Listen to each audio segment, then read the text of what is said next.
So I don't know. I'll let just anybody who wants to give us a starting place.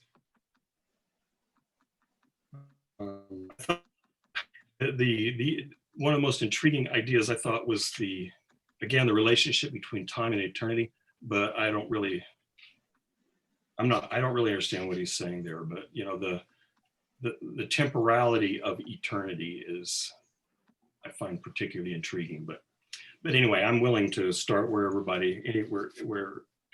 somebody wants to start.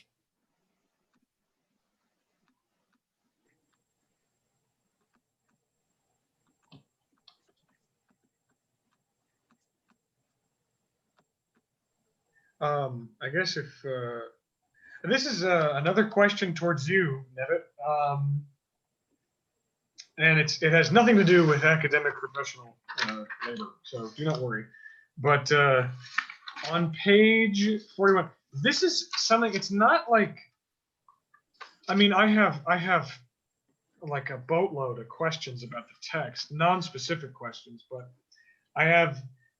There's something that's referenced in the text, and that we've been talking about a bit, that I was hoping we could just clarify and kind of pin down today. And that was something that I think you might know about, Nevitt. And that's it's on page 41.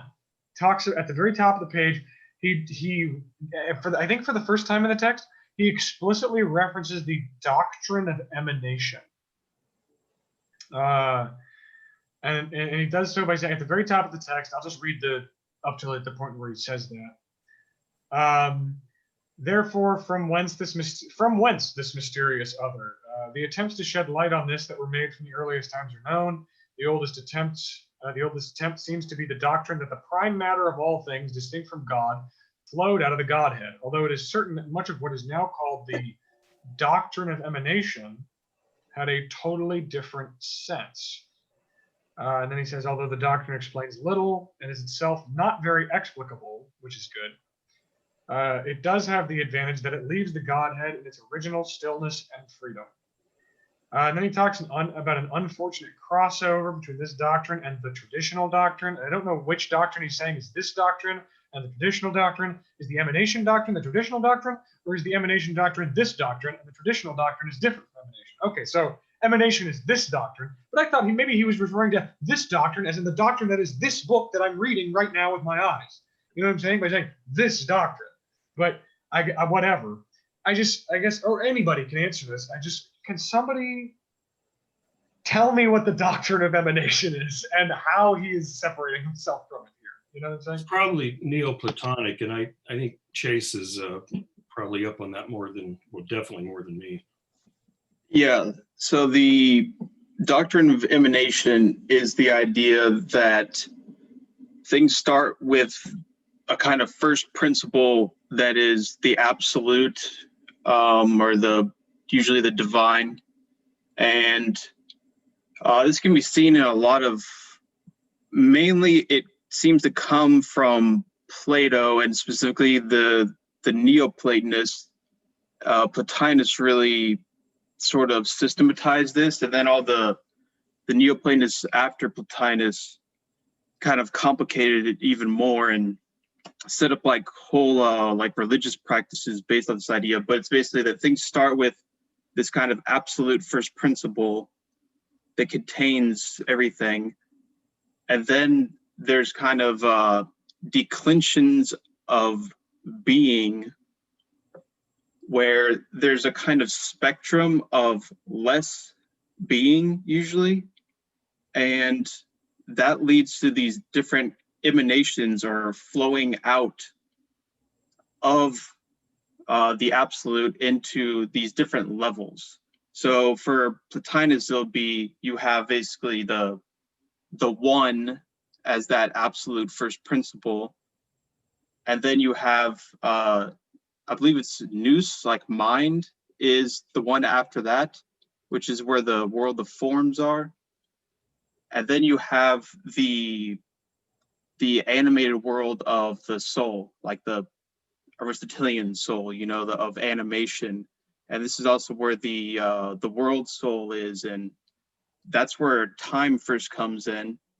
And then below that, you have the world of matter, which is kind of like the furthest limit and extremity of being, where it's almost in a state of kind of like what Schelling talks about is like the mediate between being and non-being. That's kind of where it is. But the idea is that the limit is at the very bottom, and things start with the first top principle, where Schelling wants to do the exact opposite in a way. Even though he's very much influenced by these emanationist ideas. And I think in this, he explicitly shows it that he's talking about esotericism, he's talking about Kabbalah and all these sort of kind of like the religious practices that came out of Neoplatonism, where the idea is not just to like conceive philosophically of this absolute divine principle, but to actually try to connect to it. And he's taking a lot of stuff from those ideas and those like mystical traditions, which are usually emanationist, but some of them also, so the traditional theory I think that he's talking about is the kind of a typical sort of Christian theology, I believe, which is going to be different from emanationism, and that it's this. So I think he describes it somewhere in here as that, okay, in emanationism, it's basically the Godhead itself is basically what is declined and is all of being. But in the traditional theology, it's that the other comes from something that the Godhead, whatever God creates, that is distinct from him.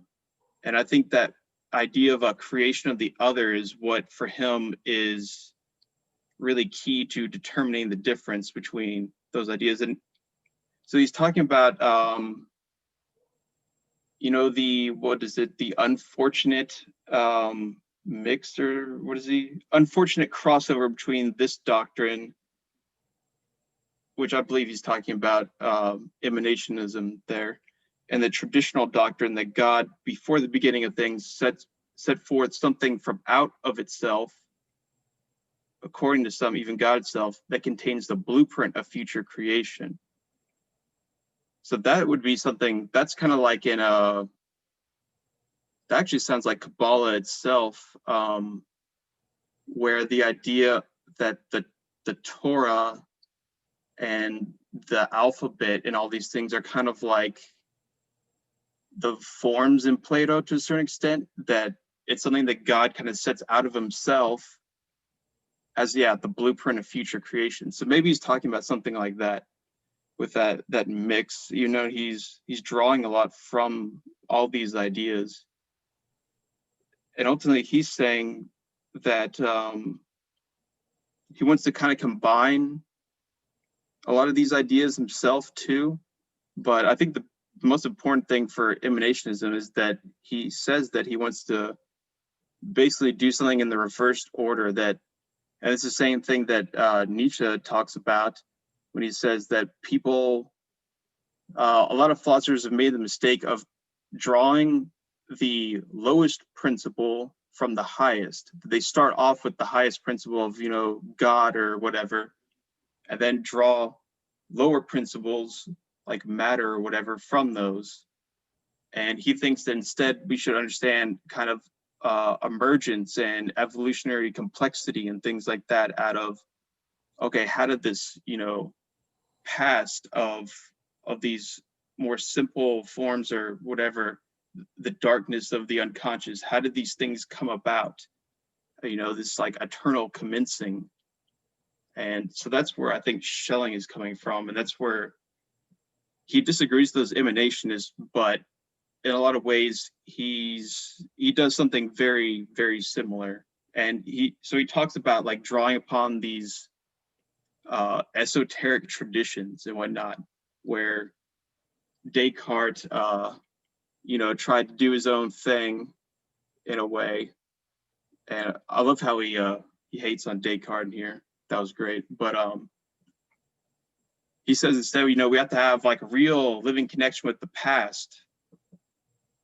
And then that for him is going to be, yeah, these esoteric traditions, which he references. And that, interesting enough, that's also basically this theory of emanationism and whatnot. So kind of interesting sort of complexity going on there with this text. Yeah. But this section of the reading I thought was awesome. I liked it a lot. I think an essential point there that comes up later when he identifies his other as nature is that he's trying to show that there's a kind of duality and unity that are not mutually exclusive.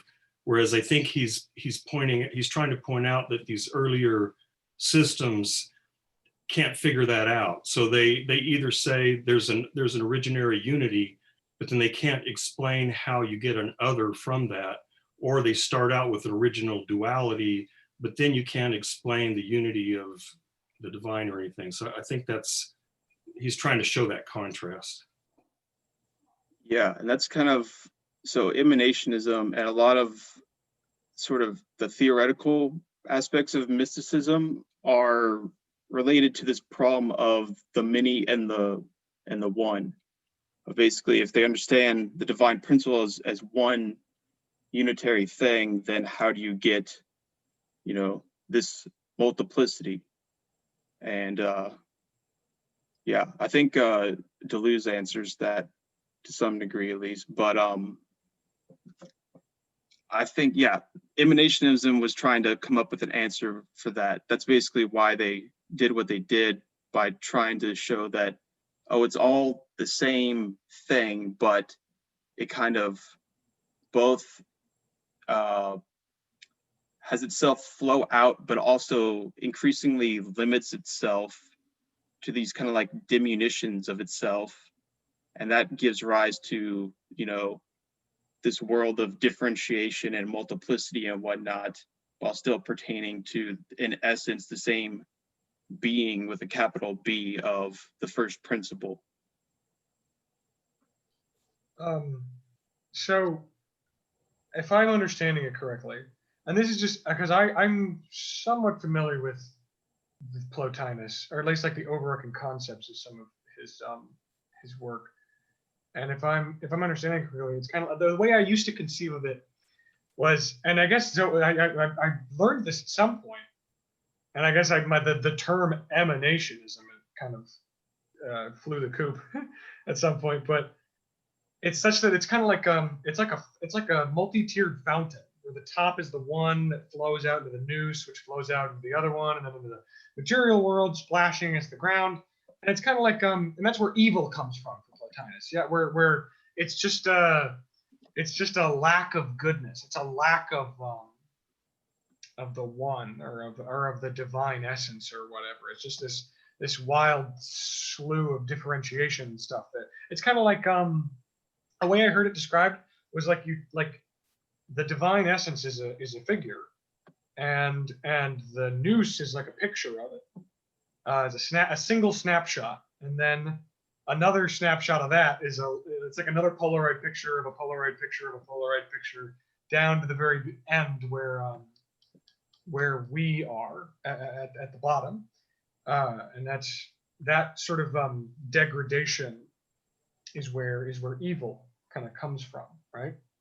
But so Schelling is arguing rather that, and this is, I'm just seeing if I've got it all straight, you know, that evil, in some sense, right, is this this potency of the ground, right? This potency of the ground present in the primordial yearning, but this primordial, the word primordial, the word like to give that evil primacy,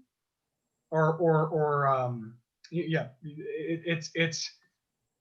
we're only doing that because God is positing it as eternally past, right? The only reason that we're giving it like the nature primacy in some sense, is that not only ontologically in like an eternal sense, it has a before to the other layers, right? The A1, A2, A3 thing.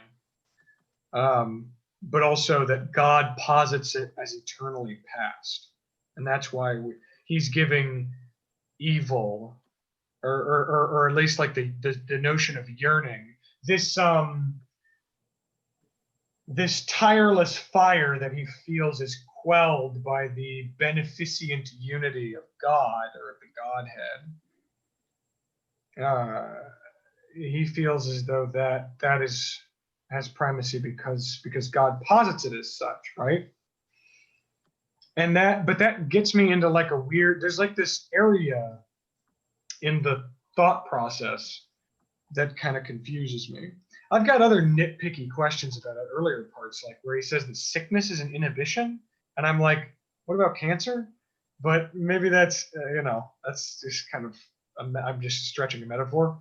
But what I'm more interested in is this relationship of nature to the person that Schelling puts forward, and I just kind of want to talk about it. I'm just trying to really understand here where, like, what's happening. And so Chase, also correct me if I'm wrong, but everything I said there, just this kind of beneficent unity over this primary, in a sense, or prior, with scare quotes around it, nature, right? This is God concealing terror, or the Godhead enthroning itself in a world of terrors, right? Like that's okay. So if that's the case, I'm looking at this kind of analogy he made. Nature is to person as eternal nature is to God. So by itself, nature is this constantly consuming fire. I'm thinking of nature as like the A1, yeah, as like this eternal yearning, this dark ground, this A1, and the Spirit of God births life anew as the Spirit, which is the Spirit of God, and the Spirit which God gives to the world between nature and the prime matter of the spirit world, A1 and A2, the space between that being like something like matter, is given spirit and thus personality through the Spirit of God and the Godhead having being through life. This spirit is not suited to the nature which it finds itself surrounded by or in, and thus it rejects it. And this is kind of like how I am imagining Schelling is reasoning out, like why like this is kind of what Schelling would say about like feral children, or like the genie girl who was left in a basement and was like unable to speak and relate to human beings. Just there's this, like, these feral cases are never, or these feral human beings are not introduced to this notion of spirit, in a sense that's not suited for nature. They're kind of in this world of yearning and endeavoring to be. But then this is kind of where my confusion comes in, and then I'm done talking.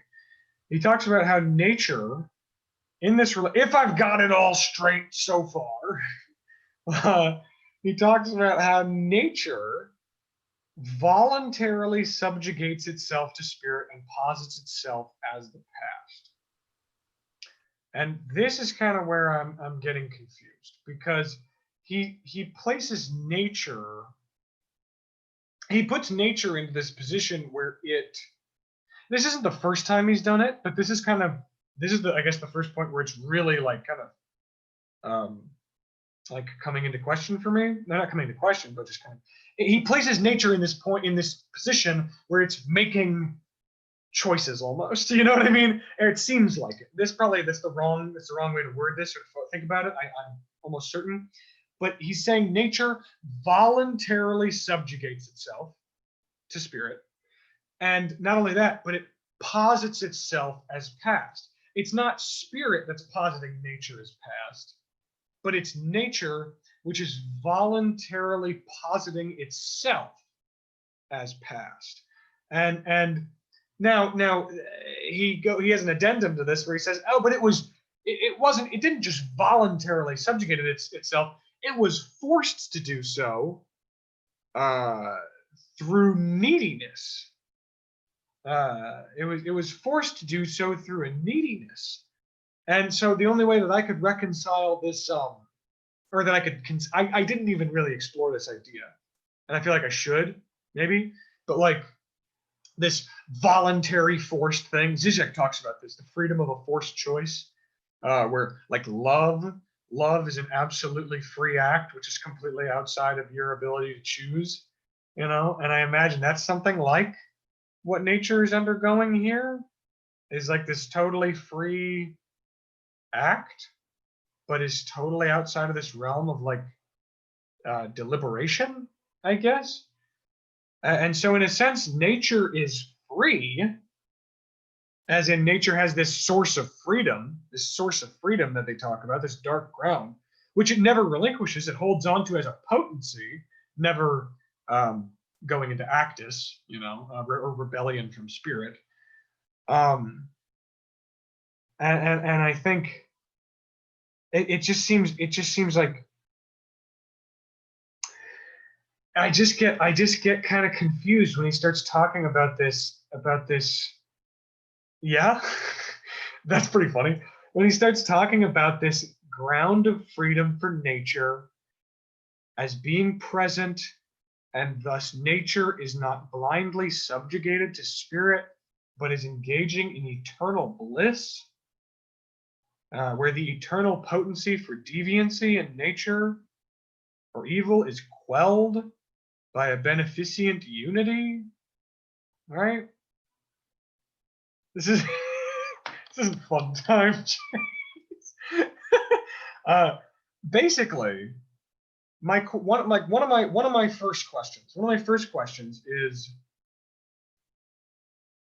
why would if this not blind subjugation, if this voluntary subjugation from nature to spirit, right, is not blind subjugation, but is eternal bliss, right? I'm having a hard time, and this eternal potency of deviancy is quelled by a beneficent unity. I'm confused as to why anything is ever evil at all.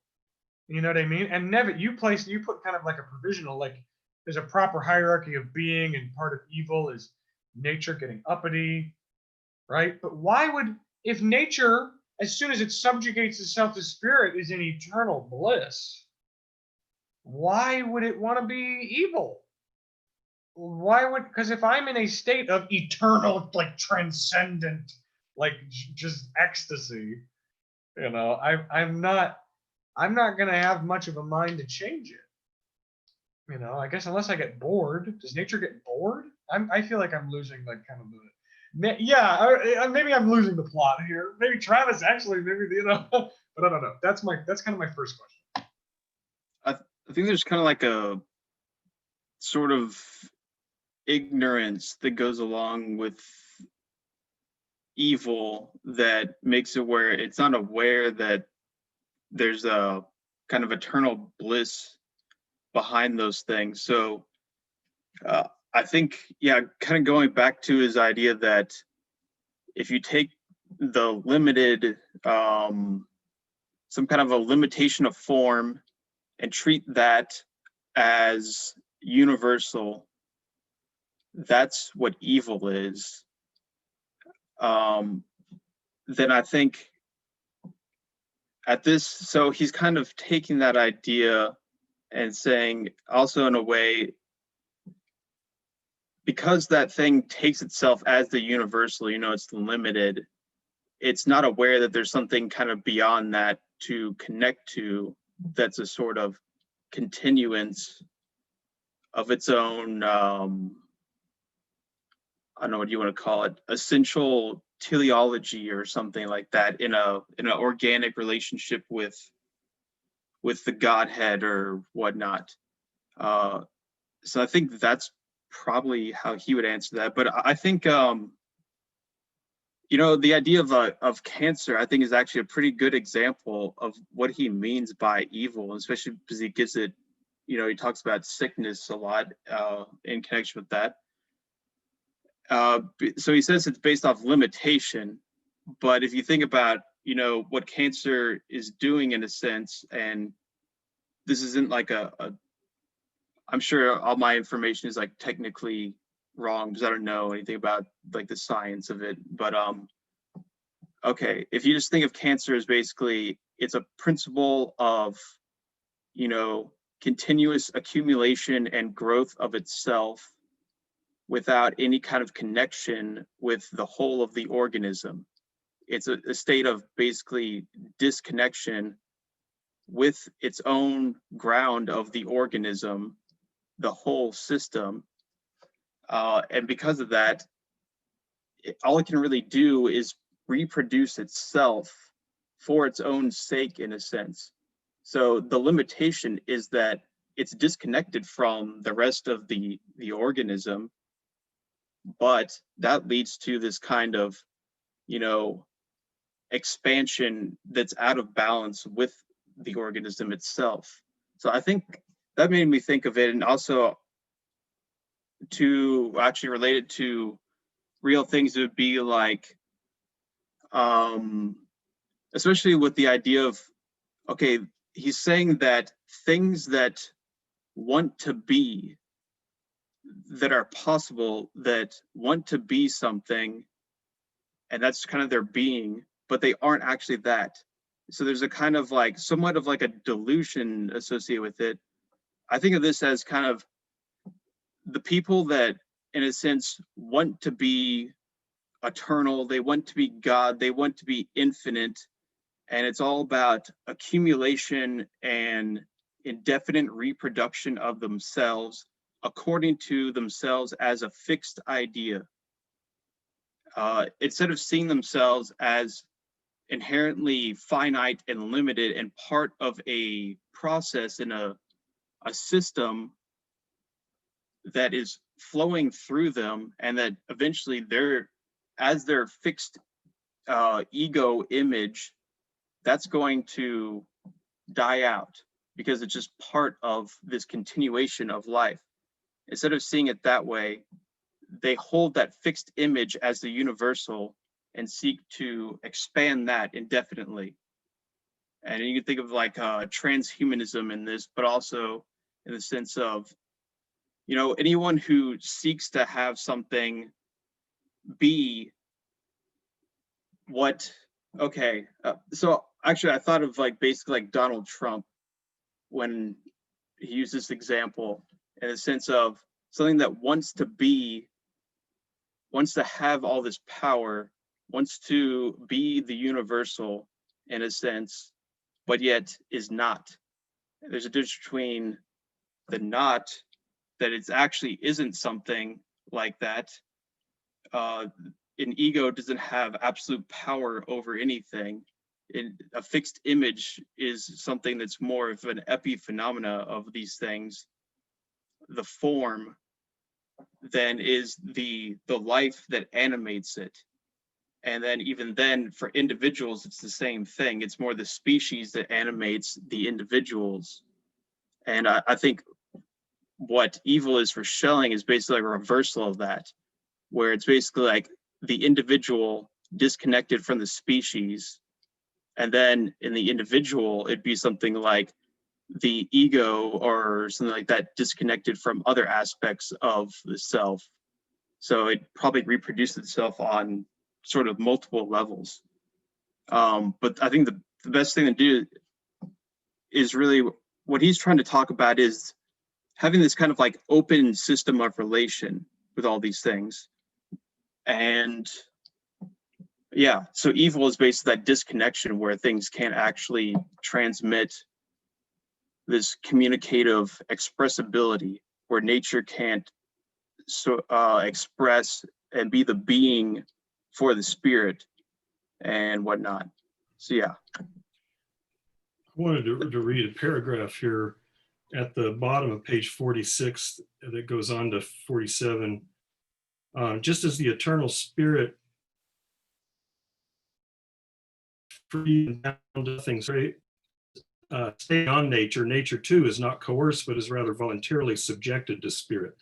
The sight and presence of that essential purity has no other effect on nature except deposit nature in freedom so that it can give way to decision, or so that it can refuse to comply with it and fall prey anew to the life of obsessing and craving. Through the voluntary nature of this subjugation, however, nature proves its worth as divine nature, as what already is in itself divine outside that relationship to the pure Godhead. Nature itself, first posited in freedom, overcomes itself through the force of the summit and posits its own life insofar as it is its own life and distinct from God as the past. And then down on 47, that passage that Hunter read, that sentence, the last sentence on the second to last paragraph, it is thereby not a blind subjugation, but an eternal bliss, a softening or seeking of a softening of seeking of obsession. And so it seems like part of the, that nature has this obsessive character. And I think, like Chase was saying, I think it's the nature of these principles to want to be. And to be, I think he said earlier that being has more to do, that being is more of a self-absorption than it is of an extension. That the intent and the more intensity, the intensity of being has to do with intensifying within oneself and kind of closing up into oneself. And so I wonder if this sort of natural, I don't know what, I guess, is it a desire, natural desire to be, that maybe that's the obsession he's talking about, that nature has this obsession to be, and that is sort of its natural craving.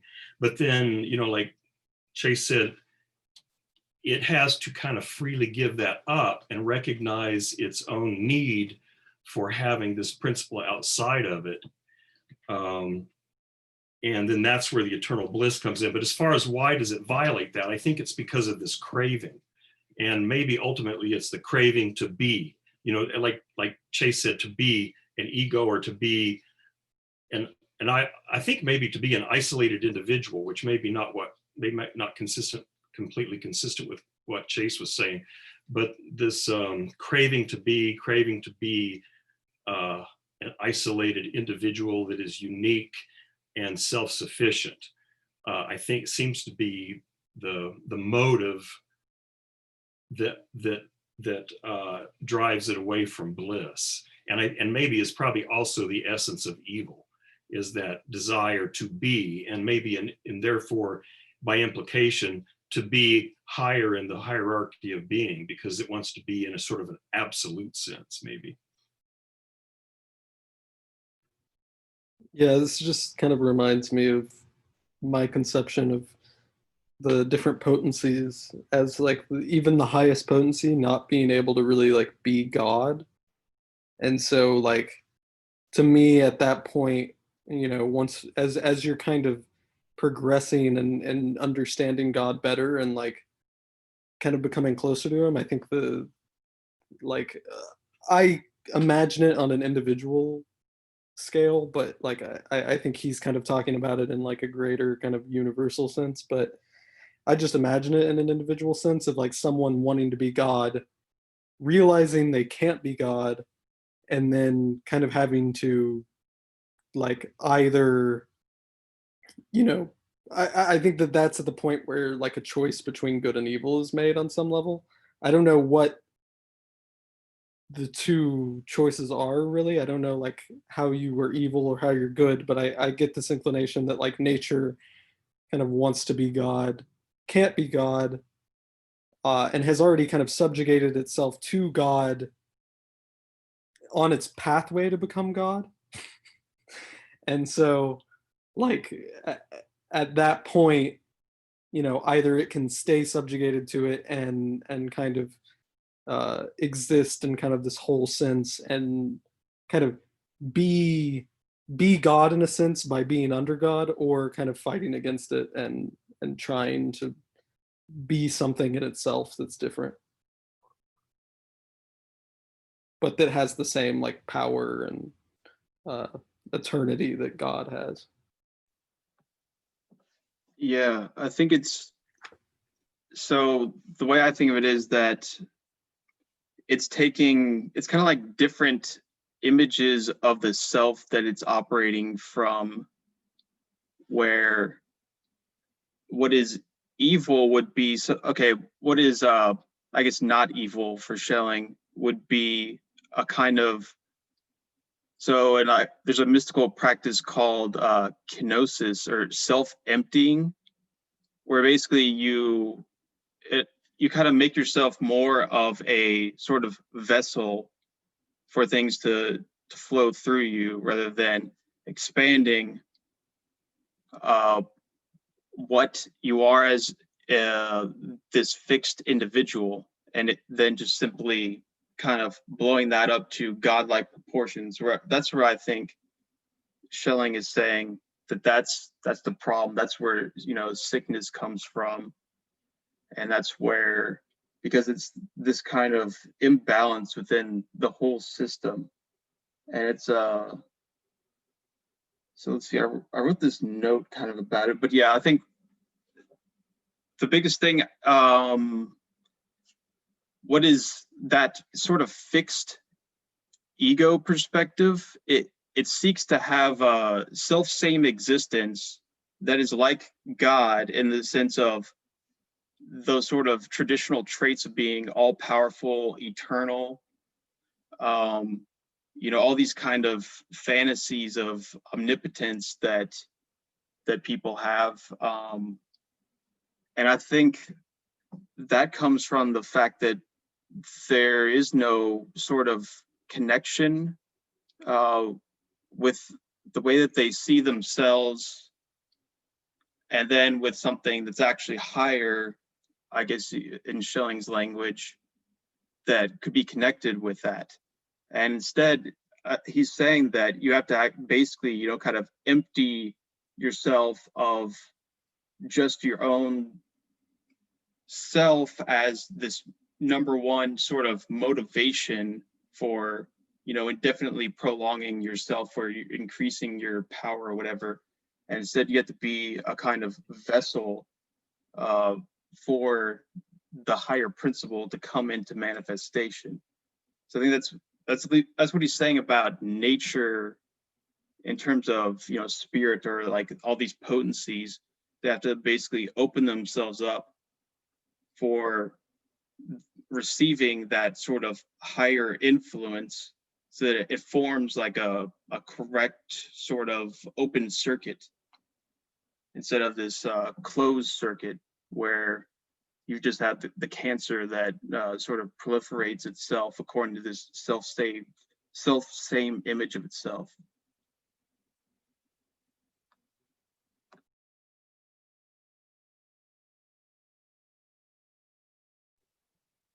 I feel like I'm just kind of like repeating myself like over and over, like I'm stuck in some kind of hellhole maze, this labyrinth of, I don't know. Am I stuck in this? I'm not sure. Yep, you're in hell, and we are just demons conjured by your own consciousness. Sounds like the Bardo Thodol, the Tibetan Book of the Dead, where everything's kind of like a projection of your own sort of fears and whatnot. Yeah, it's awesome.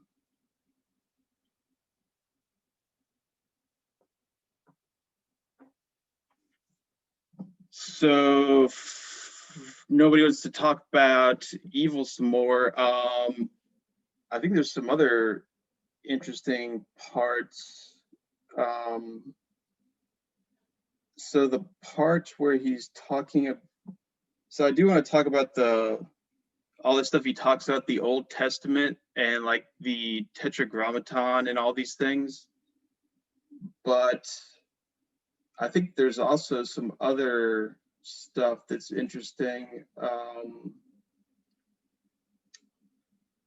So this thing he talks about with time, it sounds a lot like kind of like Heidegger's idea of time, of ecstatic temporality, where it's basically that he's saying basically you can't have a present without a past, essentially. And also that you need a future, that basically you need this kind of connection between these different tenses in order for all these things to work. And he compares that with like the dead eternity that has no effect, that where there's no tense, and I think this part is really interesting, and that he's talking about this sort of necessary interaction of different times. So he definitely, he still has this thing about the eternal now and like eternal presence and things like that. But he does at least seem, so Heidegger would not like that, but he does seem to sort of balance that with saying that, okay, in order to have that eternal presence, that now, you have to have a past in order to have, this now make any sense at all. Well, now compared to what? Compared to a past. And also the idea of a future, that you basically, it needs some kind of a limitation in order to understand itself as distinctly, what is present, in the same way consciousness needs an unconsciousness, in the same way spirit needs, a nature, life needs death, and then it comes to this whole sort of coincidence of opposites sort of thing that he talks about. But yeah, I like this section. I don't really know what else to say about it. It's just interesting. So here's a question I have. I liked, when he said, I've forgotten how he put it, but you can't have an eternal consciousness that does not, I forgot how he put it, but does not have some kind of movement in it. And I guess what I find compelling about that is when I think of like Plato's forms that are completely atemporal and aspatial, they do not change. I mean, he wants it to be that way. They're absolutely changeless. And Plato explicitly does not put a divine consciousness in the forms. And I think I can think of at least one other reason why that would be smart not to do that. But this makes me wonder if that was part of the reason, is that Plato realized that if there's consciousness, there has to be movement, and there is no movement in the forms because they are absolutely eternally static. And so you can't have a divine consciousness in the forms. But then, in Christian theology, you do have that, and it is a problem. And I also wondered if maybe that's why, or at least a contributing factor, why Aristotle defines the prime mover as thinking thought, because that is a kind of, this circular movement of a kind that everything tries to emulate. And so I find that compelling to say, well, if there is some kind of consciousness, it can't be without movement. But then to say, I don't understand what eternal means then. And he doesn't, if I understand him right, I forgot the words again that he uses, but it's that time is in eternity or something like that. That time is somehow within eternity. I don't really understand what that means. And I also don't, and maybe this is just a problem with conceptualization by a time-bound being like myself. It's hard for me to make any sense out of movement without there being temporality, or I shouldn't say that, without there being time. Maybe that movement is a kind of temporality that is not yet time, but I don't understand that. And, part of me worries that this is one of those cases that Hume worried about, where he says, philosophers come up with all this bullshit because you can say things that make absolutely no sense. The fact that you can say words does not mean that those words are meaningful. And so I worry about that. But, if I'm going to be charitable and think that this is not an empty thing to say, I don't understand the idea of an eternal movement with no time.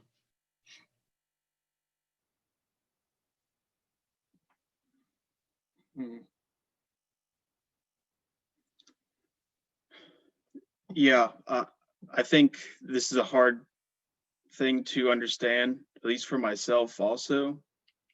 Part of the way that, probably the best way that, at least that I've been able to sort of think it over to myself, is that, well, let's see. I think he kind of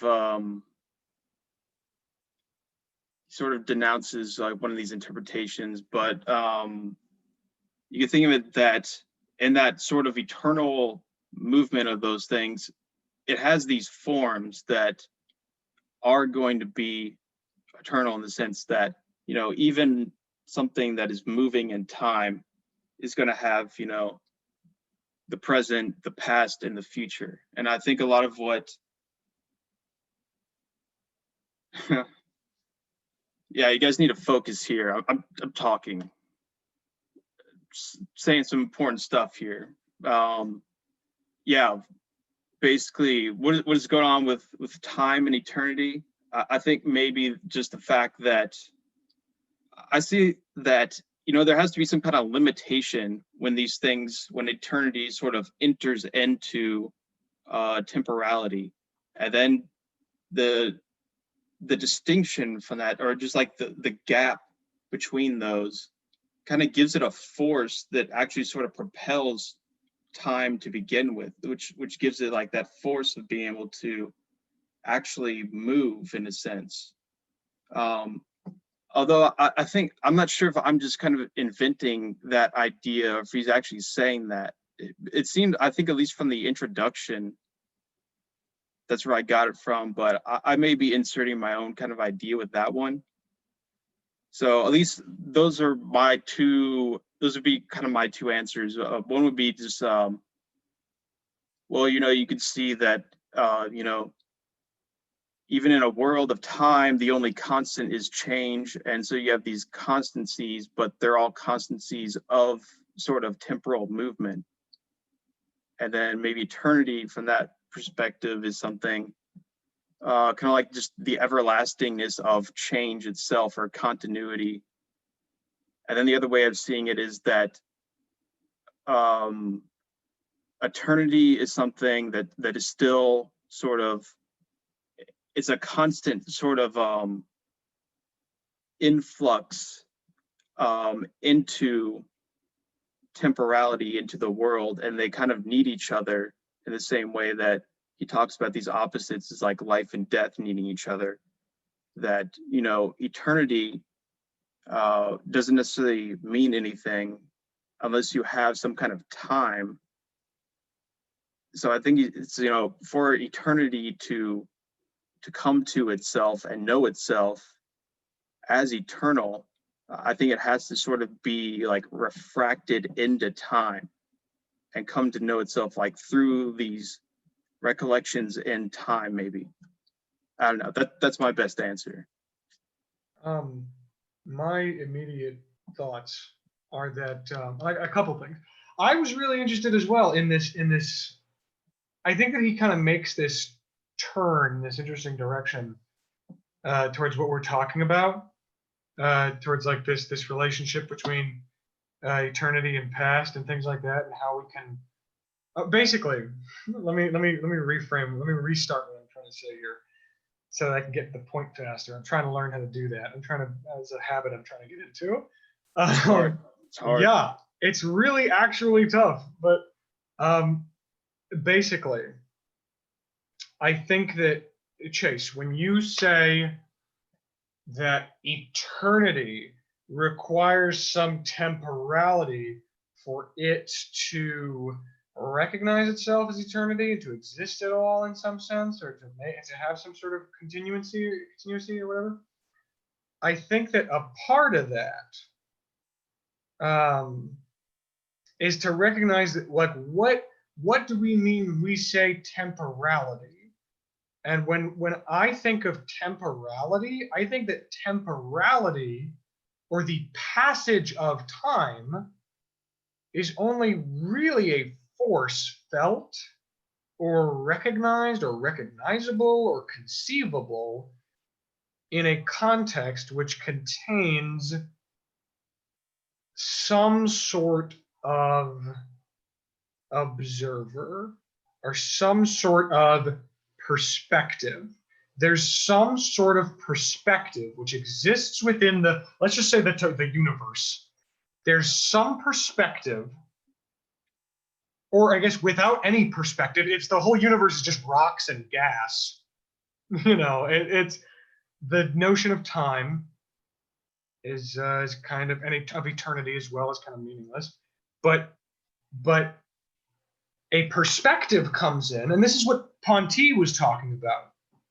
Kind of jams itself into the fabric of this one continuous, not really differentiated, sensuous manifold of space and time and matter.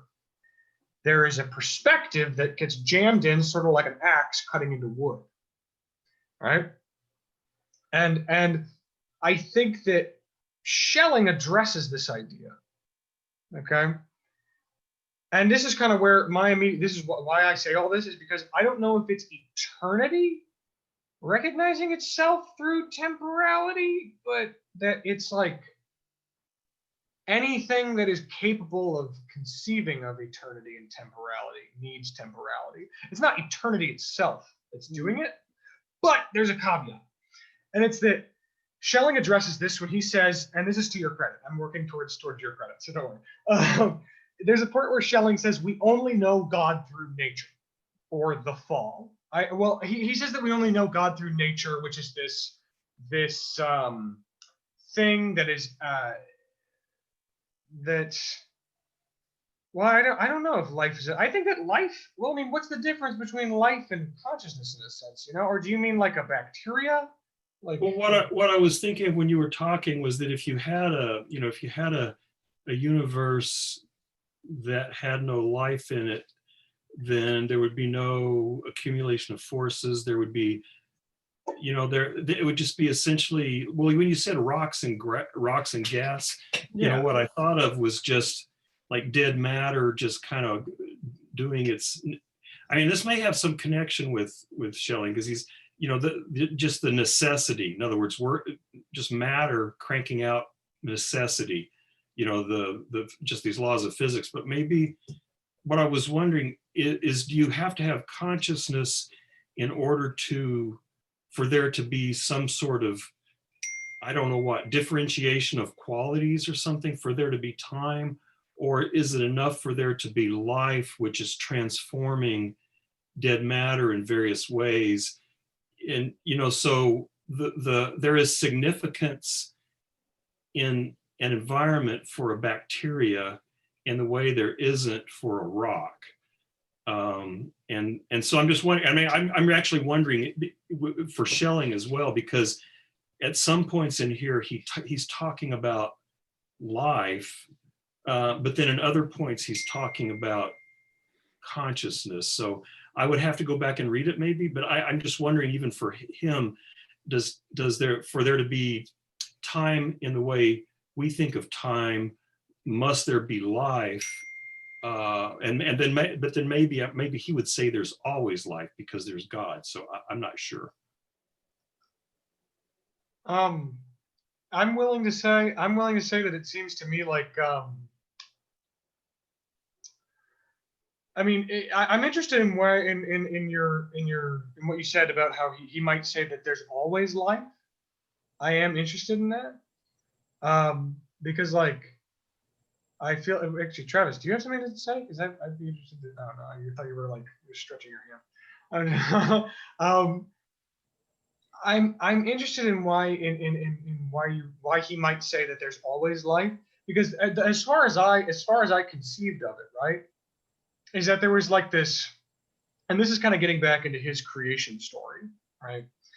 And I know that I'm sure there's some part in this that I'm probably getting all mixed up, and it's going to make a world of difference, I'm sure, because that's just the way he is, and that gives me a headache. But I kind of conceived of it as like the primordial yearning in nature. We're all good on that. We get that primordial yearning. Then there's the eternal no. Then the eternal yes. You know, this obverse to the eternal no, guaranteed through the immanent internal purity of the eternal no. For the eternal no to exist, there has to be, or not to exist, but to satisfy its yearning in some sense, or to even activate its yearning. You know, there's an eternal yes that's already posited by the eternal no as being present. And so there's the eternal yes, which is posited by the eternal no. The two reciprocally posit one another and necessitate one another. And then there's this eternal unity of the two, which the two posit as being separate potencies, present, or maybe not present, but as being. There is this eternal unity. And the way that I conceived of that eternal unity is that it's like there was this, and this is just talking about, according to Schelling, like this is like the makeup of God. This is like the internal kind of makeup of the beginning of God. Like this is all pre even talking about history. This is just kind of like the structure of things, which is kind of getting into this whole notion of eternal temporality, which you were asking about, Neville, which I have a very tenuous grasp of. But it seems to me like there was this story, at least at some point, of a continuation of ontological necessity. To cut a long story short, it seemed like there was this story of a continuing a series of ontological necessities, right? From an eternal no, guaranteeing an eternal yes, which then thusly guarantees an eternal unity. And as a part of that, in this series of ontological necessities, it seemed like Schelling injected this notion of an explosion, or of like a, and this is where he describes freedom as breaking things out of necessity. This freedom and this unity at the end, quote unquote, of this theoretical structure of ontological necessity, this line of necessity, there's this explosion. It's kind of like, the way I imagine it, it's kind of like this set of ontological necessities. It's like pulling a pinball. You guys play pinball. You pull the lever back and then you let it go and it shoots the marble up into the thing and it starts bouncing around, you know?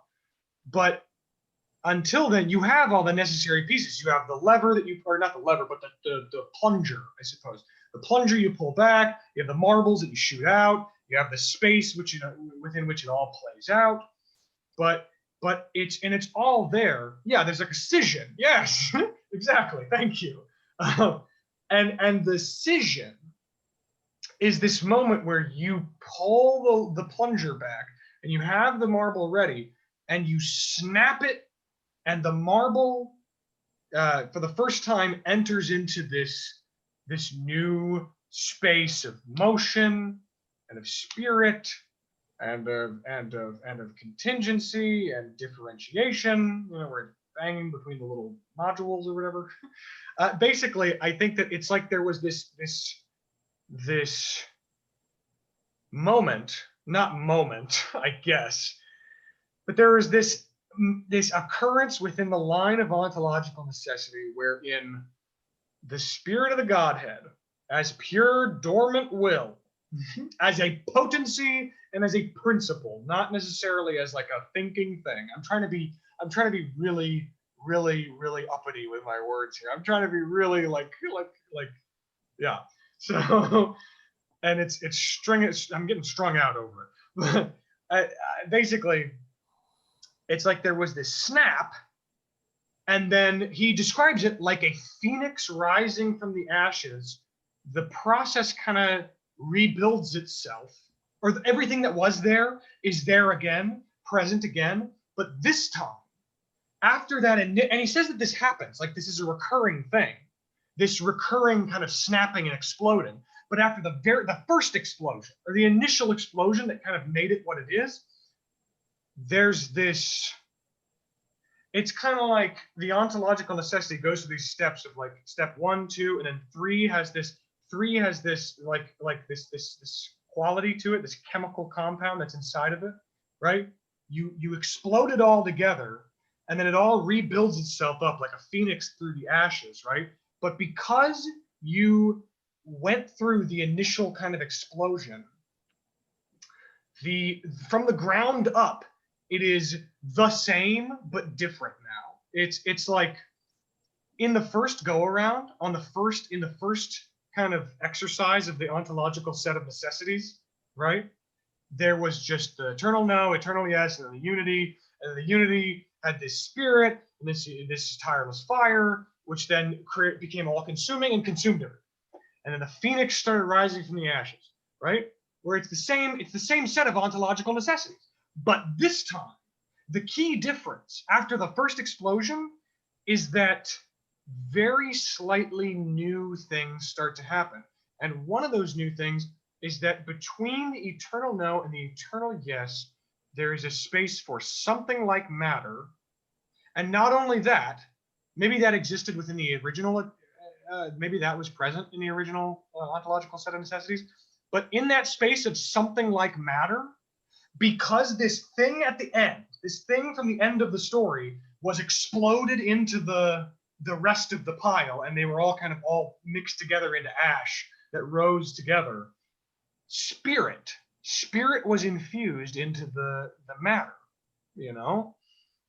And that spirit in matter, at least as far as I'm understanding Schelling, I think that Schelling is saying that that's what life is. I think that Schelling is saying that life is matter given spirit in some sense, or affected by spirit in some sense, reigned over by the Godhead. You know what I mean? And that's how the Godhead gets being, is by doing that, right? So with that in mind, I don't know if that's true. I don't know if that's like an accurate picture, or if you guys have some sort of point where you're like, I don't think that that's quite right. Because if so, please like tell me. But that puts us in a position as these creatures of temporality, as these pieces of matter given spirit, which we are, at least according to Schelling. He says that we can only know God through nature. And nature, at least as far as I'm aware, it seems like what he's saying is something close to what Hegel would say. But it's not what Hegel would say. It's very different, but it's starting from a similar point. And it's that we can only know God through nature. And when he says nature, I kind of equate that to the fall. You know what I'm saying? Like the fall from grace. We only know of divinity and of God from the point of view of a fallen being, from the point of view of a natural creature.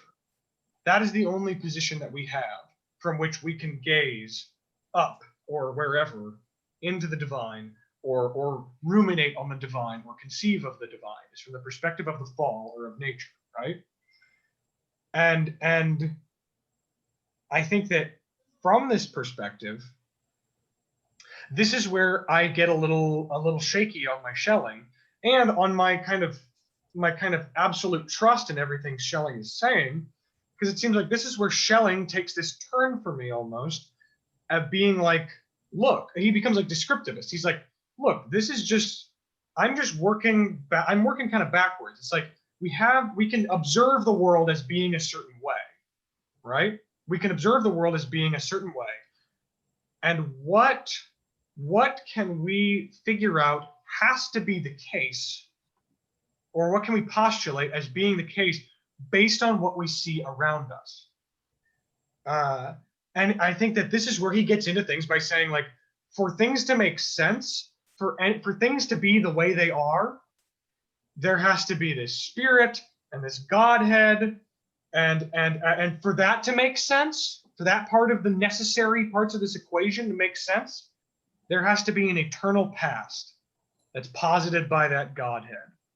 And I think that this notion of eternal past and of the unconscious is one of Schelling's, like, it's one of my favorite ideas by him. It's one of the most, I think, like, radical ideas by Schelling, is this eternal past posited by God. But I think that is where the answer lies to the question of how can there be temporality with eternity. I think that my answer, my provisional answer, and I took a long time getting here, my provisional answer is that it's a set of posited pasts and eternities and positions relative to an undeniably eternal God or Godhead. There's just this irrefutably, indisputably eternal God or Godhead, which posits as a necessary function for motion and for freedom. It posits things like pasts and futures and presents. You know what I mean? And we can, I guess, get into the nitty gritty of that, but that's what I'm saying for now. Okay, so one thing that I was thinking of, so temporality and eternity, not so yeah, there's a sense where, yeah, maybe eternity needs temporality in a way, but so after listening to what Hunter was saying and kind of reading over the text too, I think, and then also pertain to Nevin's question about, life and consciousness and whatnot. I think, so my third way of kind of answering this would be something like, I think Schelling, he associates God with life very much so, this inexhaustible life, and that necessarily also does require some kind of death, but I think that, so what he's saying is basically, the true eternity does not exclude all time, but rather contains time, eternal time, subjugated within itself. Actual eternity is the overcoming of time. As the richly meaningful Hebrew language expresses victory, which, according to this book that you cannot see, never mind, is a mistranslation, but victory and eternity, Netzach, which is the last emanation there on the Kabbalah. So basically, actual eternity is the overcoming of time. I think if you see that with life, you can see that there's a kind of a kind of concrete example there. So I think the eternity would be something like being able to be self-emptied of just that self-enclosed existence within life, and seeing that it's a part of a process that goes beyond itself. And then for that sort of individual microcosm to reflect the movement of the macrocosm within itself, I think that's kind of something that he's talking about with eternity, that it's basically requires this kind of overcoming of time within itself, in the sense that it can be used as a, what he talks about as a kind of like tool for itself, to be this open circuit for life to pass through it. And therefore necessarily, it has to die, as all these individual things have to die in order for the species to continue the life to go on. I think it's something kind of like that.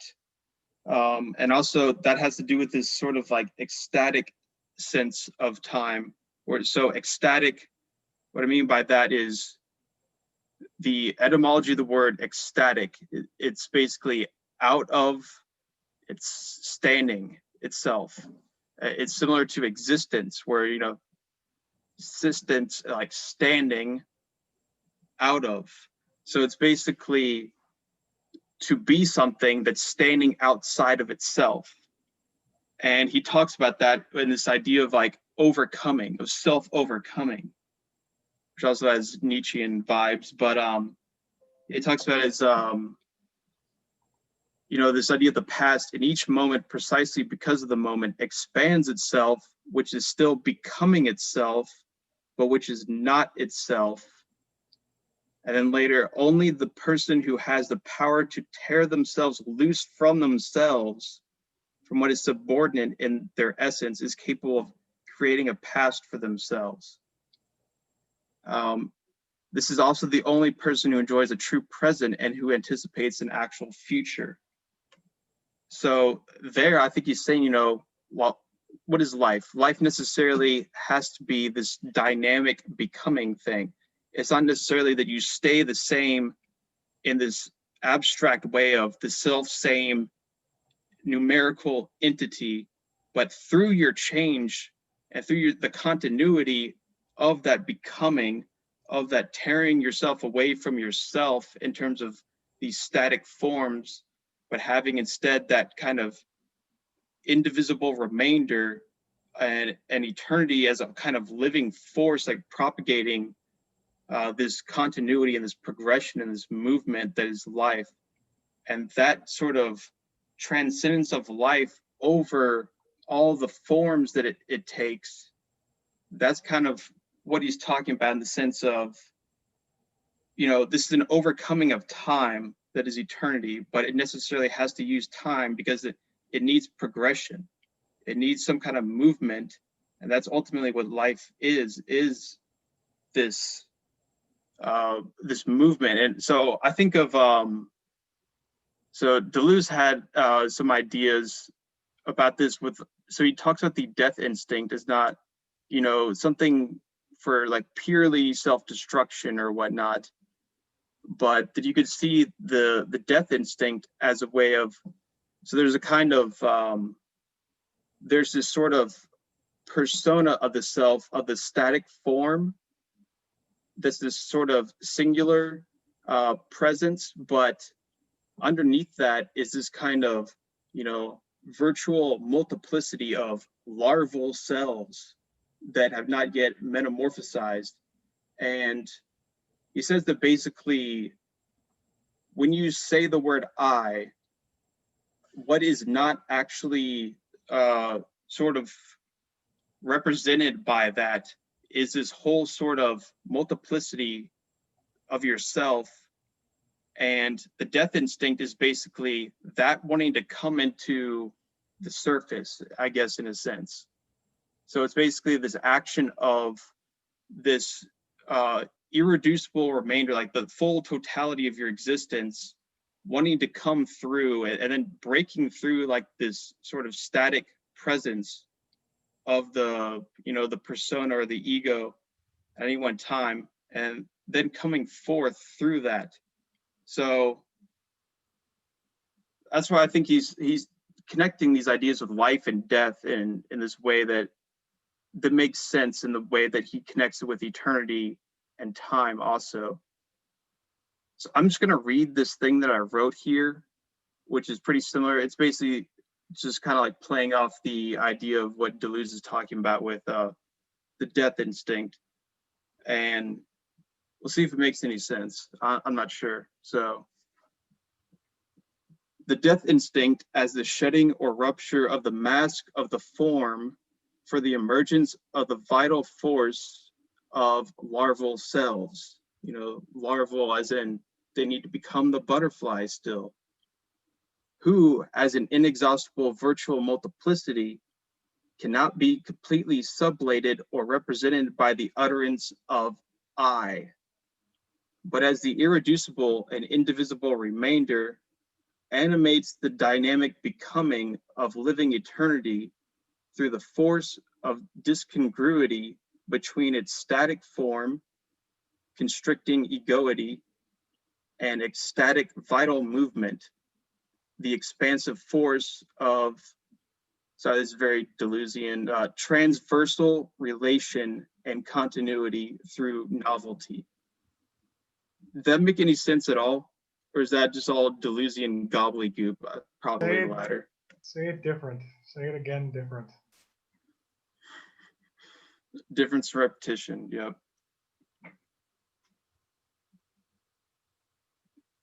You're muted, Hunter. I'm imploring, I'm letting you have the stage. Say that again slightly differently, because you had me for like 45 seconds. You totally had me, and then you lost me. Because I was with you at the larval cells rupturing The form. the mask of the form. Okay, what's the point of that? Why are they doing that? I think so. I imagine it's this. There's like in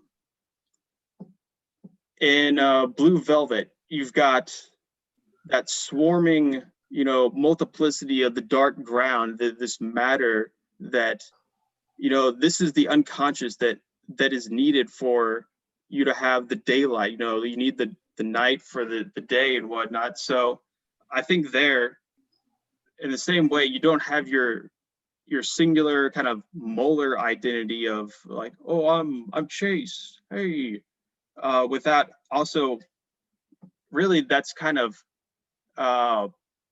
something that arises out of a more sort of primary continuity of my life, that where change is necessary for me to have any kind of like a singular notion of myself.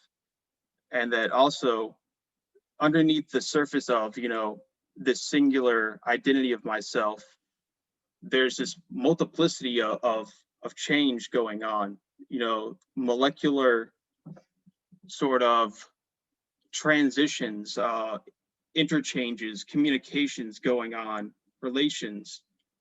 And so the larval cells is all the sort of potential multiplicity of cells that is underneath that mask, the form of the singular of I. When I say I, there's something more underneath there. There's something swarming underneath in these cocoons that has not yet blossomed into a beautiful metamorphosized butterfly.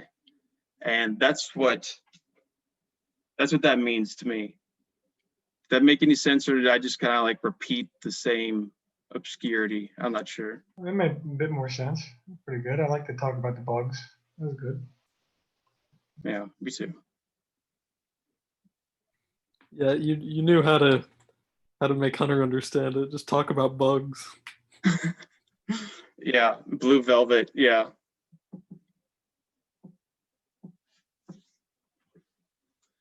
Yeah. So to kind of go, I guess I didn't really answer. So time and consciousness and life. I think Schelling is saying that life is more primary, but you probably don't have life without some kind of consciousness as well, I think he would say. Ultimately, it all comes down to God, right? Which is something that's both conscious and unconscious, but life kind of grounds both of those, I think. So in the same way that, present may be associated with consciousness, but the unconsciousness is also like that eternal past that is necessary for the present to even come to exist to begin with. But yeah, Hunter, what you were saying before about the kind that you need this sort of perspective or consciousness for time to come into existence. I think that's pretty accurate. So basically, not speaking for Schelling, but for just my own sort of opinion, I guess, I would say, yeah, those things are all in a way kind of the same thing, that basically time needs some kind of consciousness, which is also something like a kind of life, but they're all, I think, on a sort of a more primal basis, they're all related phenomena that, and I think that's in the way of, you can see it as kind of like ways of relating and interacting with other things, that things come about through relations, and that interaction of relations, necessarily, that's a kind of time and also a kind of consciousness of, you know, something is aware of something else. So even like an atom that is aware, you know, of some kind of the influence of a magnetic field or something like that, it has some kind of receptivity to something outside of it. I think that's kind of the basis of consciousness. And also life is something that kind of moves within that. And all those things are connected with time, in the sense of, okay, but it's in this sense, I think time would just be something like a common sense idea of, it needs some kind of a progression. It needs to, okay, my mom's bringing me food, so someone else could talk now. I got tacos. Pulled pork. Yeah, I'm done. Is she gonna bring the rest of us tacos? I think she specifically said, no, not for you. I was just gonna say that I do remember, I couldn't find it. I tried looking for it just now, but when we were talking about God having consciousness, there was like this kind of idea of like having an eternal joy in finding, and also having an eternal joy in being found, and basically like always having something to seek, but simultaneously always being sought after. Just this idea of kind of like, and I don't really understand that, but it reminded me of us talking about Eros, and like the god of wealth and the god of poverty, and how they came together, had this child that apparently was kind of equivalent in some way to the third potency. And the way they described Eros is basically kind of finding poverty in wealth and finding wealth in poverty, and kind of having this perfect balance of like seeking and also being sought. And again, I still don't really fully understand what that means, but I have some kind of intuition of this kind of idea of like never being satisfied, kind of looking for something that is always kind of eternally out of your reach. And to me, that's kind of something like consciousness. But like an eternal consciousness is something like I guess my question would be, is that thing being sought after, is it constantly changing, or is it something kind of consistent that can be found eternally, that we can kind of like never reach? Because the way I think of my own consciousness is kind of having this constantly changing, like what I'm seeking is constantly changing, and as soon as I've grabbed it, there's something else kind of out of view that I want to find. And so it's like, what's the difference between my consciousness and kind of this like eternal consciousness, unconsciousness thing that God has? Yeah. Sorry, Nevin, you can go. I was just going to come back again to the thing about the sort of, I don't know what to call it. Non-temporal doesn't seem to be right anymore, but he keeps saying that these, I'm going to have barbecue ribs later, so just be as whatever. Just make us as hungry as possible. Green So, beans. but anyway, this idea that the eternal past and the eternal present, and that all of this stuff is kind of happening in this eternity. You know what I mean? Like it's not like there was a big bang. So, like even when he talks about the scission, I'm guessing that still fits in with that whole thing, to where you have, so I want to think of it in this sequential structure. So you've got these principles tied up together, and then you have the scission and they spread out, and then somewhere in there you get matter, and then you get time.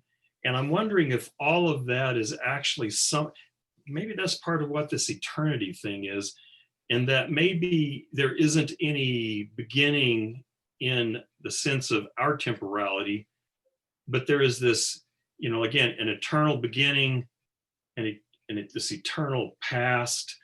And so that he may be saying that our time as we experience it now is also eternal in some sense, and that all of these moments have always existed together. Now, I don't know. I mean, the one thing that worries me about hypothesizing that is that I'm guessing, given his Christian heritage, he's going to want to say there was a beginning in time based on Genesis. But it seems like it's at least possible to say that all of this is in a sort of eternity, and so that it would make it seems at least plausible, and I'm not sure this is what you're saying, Chase, but it seems at least plausible to say that maybe this sort of eternity actually does require temporality, because in some sense they're always co-eternal with one another. And so it's not like there was this eternal egg which then somehow in a sequence broke open and became that 3-point thing, and then generated matter, and then generated time. But all of this is kind of happening now in a way, maybe. Yeah, and there's also kind of progression to it that there needs to be some kind of like a aesthetic contrast going on, and I think that's where he kind of, so that idea of seeking and then being sought, of finding joy, losing it, in a sense, that's the same thing as this Godhead also kind of creating its own other within itself. And it necessarily needs that dynamic. So I think he realized that, a lot of the other, let's call them theologians or whatever, they talk about this sort of, what was it, the eternal transcendent bliss. Yeah. And that's it, that's what's really real, and the other stuff is illusion, and multiplicity's an illusion, and all that, time's an illusion. There's just that dead eternity. I think he realized that no, actually you kind of need this movement of basically being lost in, say, particularity and individuality first, and moving towards some kind of realization of something universal, say, in order for that dynamic to really work, of basically finding that joy of your own self as something within a bigger continuity, a whole, versus just thinking of yourself as that self-enclosed kind of thing. So I think that also has to do with so in a lot of Eastern religion, like Hinduism and some ideas of Buddhism, there's the idea of this kind of like a play where, say, the Godhead takes on the form of everything in its own kind of self-creative way of kind of going outside of itself so that it can then find itself again. And so Alan Watts has this thing where he talks about, what would you do if you could dream any dream you wanted to for all eternity? Basically, at first you would just do all these fun things, knowing that you can do this, that you can create anything and go through all this. But, after just billions and billions and trillions and gillions of years, it loses its edge, I guess, knowing that you can create anything and that nothing was really going to change that situation. So it says that basically, if you could do this, dream any dream you wanted out of just like your own kind of self-creation of whatever, then eventually you would go into a situation where you would want to like go on these adventures of losing yourself in this dream, and you would forget that you were the dreamer. You would, start off like going on these quests and wanting to be something else other than what you were. You'd want to be something much more finite and particular, and you would go on these things and get lost, and then at the end of it, come back to yourself. And then that kind of movement of coming back to yourself is that moment of joy of being found again, but where just that pure presence going through like that for all eternity, it gets boring. So there needs to be some kind of dynamic. How do you get that dynamic? By losing yourself. And so he says basically, we would continue doing this, having every dream you could possibly dream and losing yourself in these dreams and these adventures, and keep continuously coming back to yourself until you could basically dream everything that could possibly be dreamed. You would experience everything that could possibly be experienced. And you would eventually find yourself, dreaming that you're sitting here, talking on Zoom, listening to me talk about this right now, ultimately to then come back and find yourself and be surprised by that event. So I have something else that I can read that you guys might find amusing. And this is basically still trying to answer that question that Travis brought up about the finding and seeking and being sought, I guess, and that joy of finding it. So I think of kind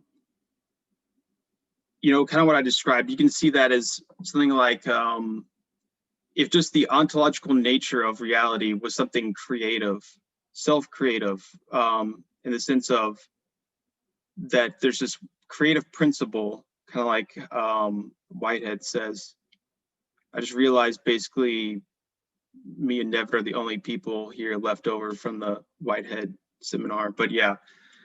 So basically Whitehead says that the main ontological principle is creativity, and God is something actually kind of secondary from that. But so kind of going off of that, I think you can understand why there would be this sense of like self-differentiation of this sort of Godhead that is also a kind of cycle of losing itself and coming back to itself.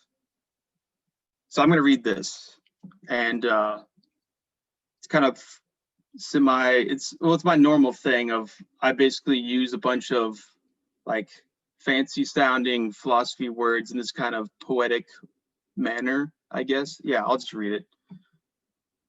Okay. Maybe God's essence is absolute self-creative differentiation. So God can become anything. It is the affirmative play and eternal wonder of its own being, which is the same play and wonder and the self-delight of its eternally strange existence. It is the celebratory fireworks of its own self-creating existence, which creates infinite games and jokes and riddles with itself in endless experimentation. It is an exploration of the limits of particularity, experience, creative novelty, and aesthetic intensity. It is the purity of ecstatic existence, the power of becoming other, becoming self-perplexing complexion. It longs just as much to come back to the glimpse of its own sublime creative power and inexhaustible depth through its refractive particularities as it enjoys getting lost in them. It is most joyful in stumbling upon itself through the back door of forgetting itself and the self-realization that it is the joyful, that it is the joyfully self-forgetting.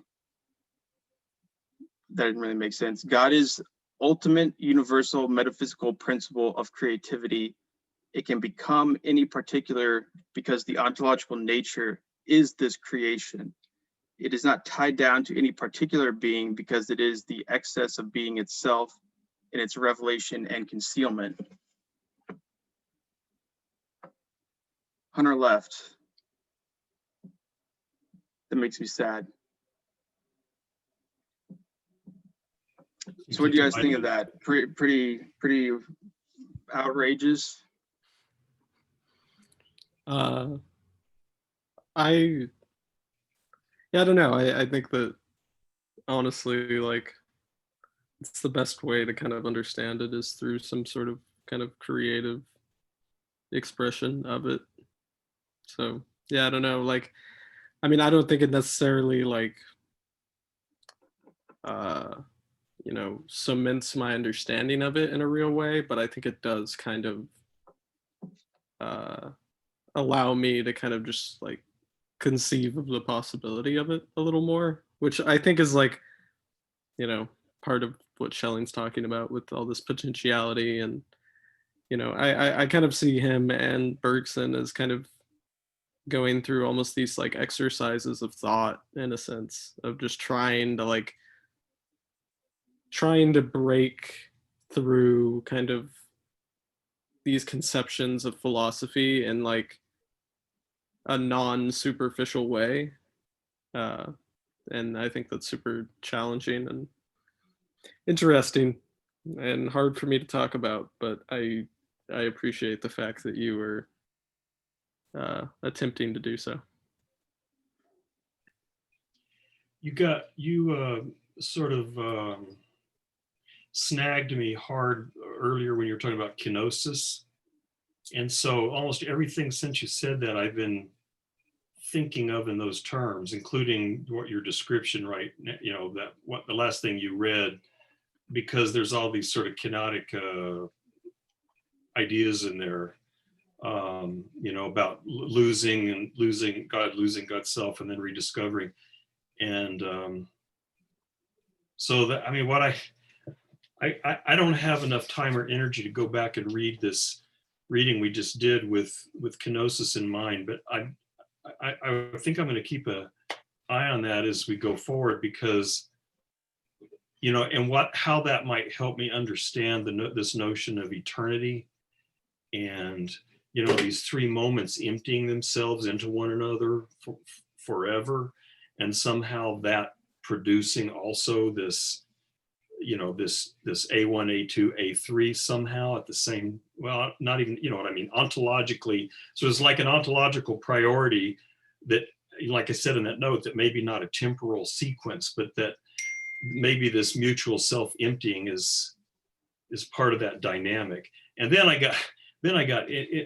started thinking about consciousness in relation. Oh, see you, Eric. See ya. In relation to kenosis, and maybe I'm just repeating Sartre here, but I'm thinking, when I try to find me, I'm kind of with Hume there. I never find me. Hume's fork. What's that? Hume's fork. Hume's fork. It didn't have that many tines though, but